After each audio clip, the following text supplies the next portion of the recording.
చంద్రబాబు నాయుడిని మాజీ ముఖ్యమంత్రి జగన్ 10 తప్పులు అని చెప్పేసి అంటే 10 కారణాలు చూపిస్తూ ఒక లేఖ రాశారు. అంటే 6 గ్యారెంటీలతో పాటు అప్పుల గురించి. సో దీని అంతటి గురించి మీరేమంటారు సార్?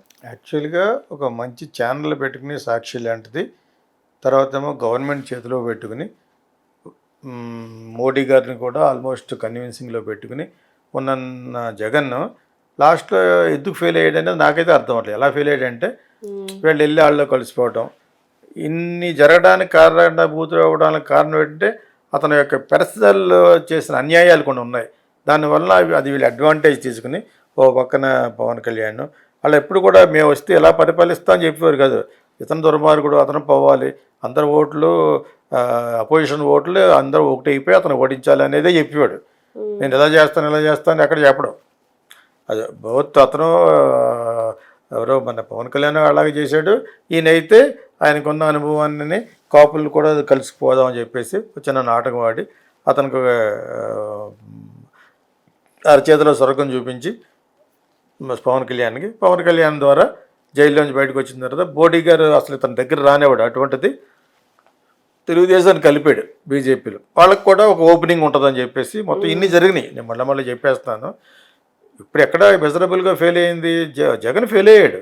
ఇప్పుడు నువ్వు అడిగే అన్నీ కూడా నీ మేనిఫెస్టోలో ఉన్నవే. ఒకప్పుడు అతను అడిగిన 10 ప్రశ్నలు కూడా వీళ్ళు అబద్ధం ఆడి అలా జరగట్లేదని చెప్పేసి వీళ్ళు వచ్చిన తర్వాత ఒకటి చేయట్లేదు అనేది అతని యొక్క ఆవేదన.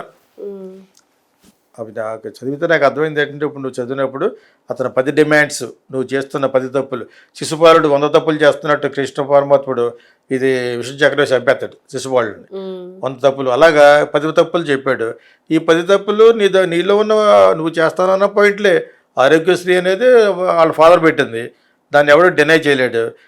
చంద్రబాబు నాయుడు వచ్చిన తర్వాత చేసిన దానిలో ఒకటి మోడీ చుట్టూరు తిరిగి ఏదో అప్పో సొప్పో 15,000 కోట్లు శాంక్షన్ చేయించుకున్నాడు. అది అప్పు కానివ్వండి ఎలాగైనావ్వండి whatever it is. Okay, రెండోది వచ్చి 5 రూపాయలు భోజనం పెడతాడు కదా, అది తప్ప ఏం చేయలేదు. మిగతా ఆయన సర్దుకున్నారు ఏది ఎలా ఖర్చు పెట్టాలని చెప్పేసి. ఖర్చు పెట్టడం అంటే వీళ్ళ కూడా కొంత మిగలాలి కదా, ఎక్కడెక్కడ ఎలా లాగొచ్చు, ఎక్కడెక్కడ సమ్ కాంట్రాక్ట్లు ఇవ్వచ్చు. అతను అదే పని చేశాడు. అతనైతే రీటెండర్ పిలిచాడు. ఎందుకు పిలిచావు? ఉన్నవాళ్ళే పిలిచిపోని ఈ విధంగా చేయండి, ఈ విధంగా చేయరు. నువ్వు పెట్టిన బిల్డింగ్ నేను పడగొట్టేస్తాను,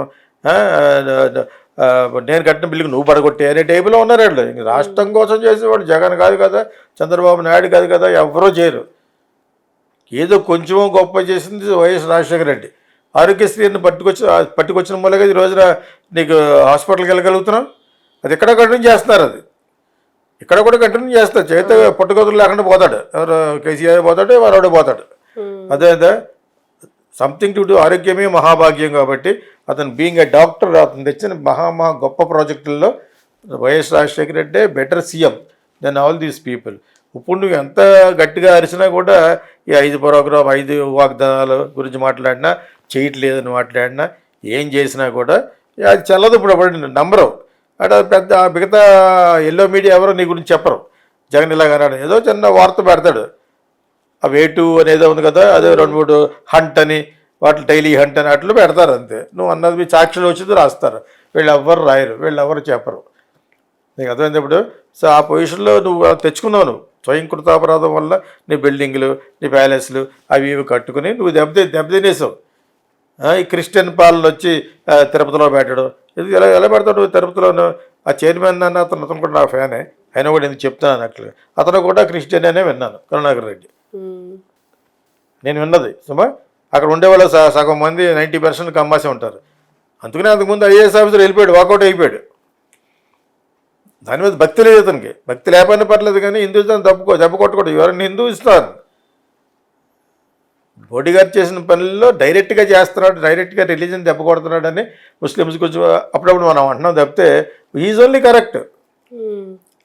హిందూ దేశంలో ఇప్పుడు అందరూ ఇప్పుడు చూడ లండన్లోని బ్రిటిష్ వాళ్ళు గడవడం అంటున్నారు ముస్లిమ్స్ని. ఏం చేయగలరు? పీకాలు వెళ్ళేళ్ళు. ఫస్ట్ బ్రిటిష్లో ఉన్న ఎవరు గెట్ అవుట్ ఇస్లామిక్ ఎక్స్ట్రీమిస్టులు అనేవారు. ఎక్స్ట్రీమిస్టులు అంటే టెర్రరిస్టులు. అది మంచి పదం, అది ఎక్స్ట్రీమిస్ట్ అనేది తీవ్రవాదులని. అలాగే మరి మన దేశం ఎప్పుడన్నా అందో అనలేదు. నువ్వు అయినా కూడా అక్కడికి వెళ్ళి నువ్వు క్రిస్టియన్ పరిపాలన ఒకటి కాదు అన్ని తప్పులే. ఇలా లోపల ఒక కసి అనమాట. పొద్దున్న లేచి సాయంకాలం వరకు జీసస్ క్రైస్ట్ని పూజించు, నేను పూజిస్తాను, నేను అందరినీ పూజిస్తాను. అలా ఉండాలి. కానీ నటించడం దానికి మోడీ గారు గిఫ్ట్ ఇవ్వడానికి వెంకటేశ్వర బొమ్మ కావాలి, అక్కడ మటుకు డబ్బులు తినేయాలి. అందుకనే అనిపిస్తున్నారు.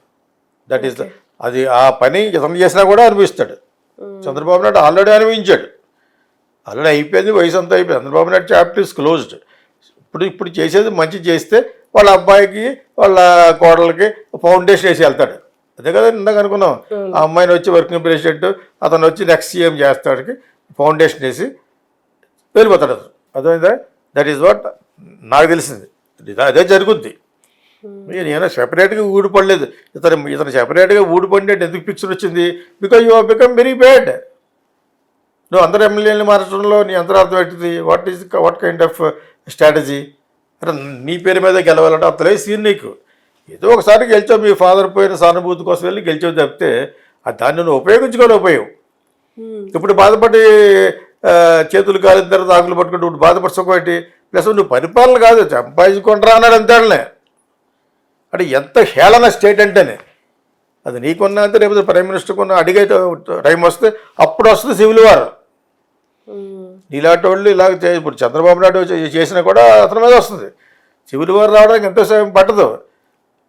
ఇప్పుడు ఇన్ని చెప్తున్నాడు, ఇలాంటి 10 విని విని విని విని మొత్తం అంతా ఆలే దెవ్వ చేసుకున్నారు. సివిల్ వార్ రాకపోతే ఏమవుతుంది?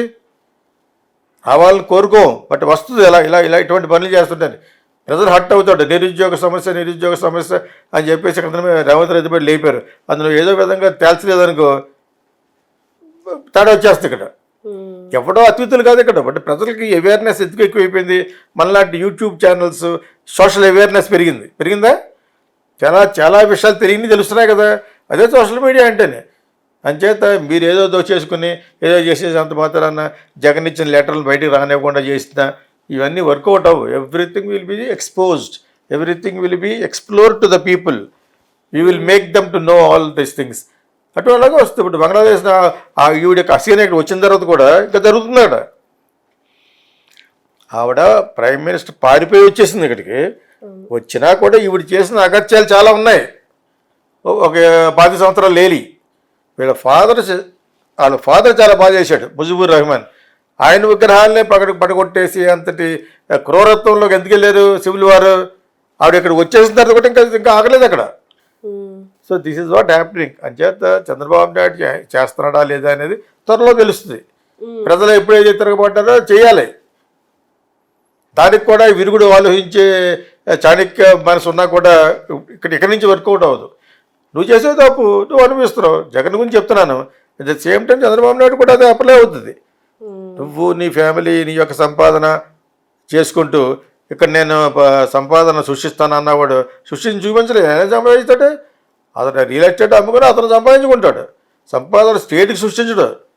I very sorry. అతను ముదురైతే అతను మహాముదురుది. ఈ మధ్యరకాన్ని ఇది చేస్తాను అన్న ఉప ముఖ్యమంత్రి మటుకు ఏం చేస్తాడు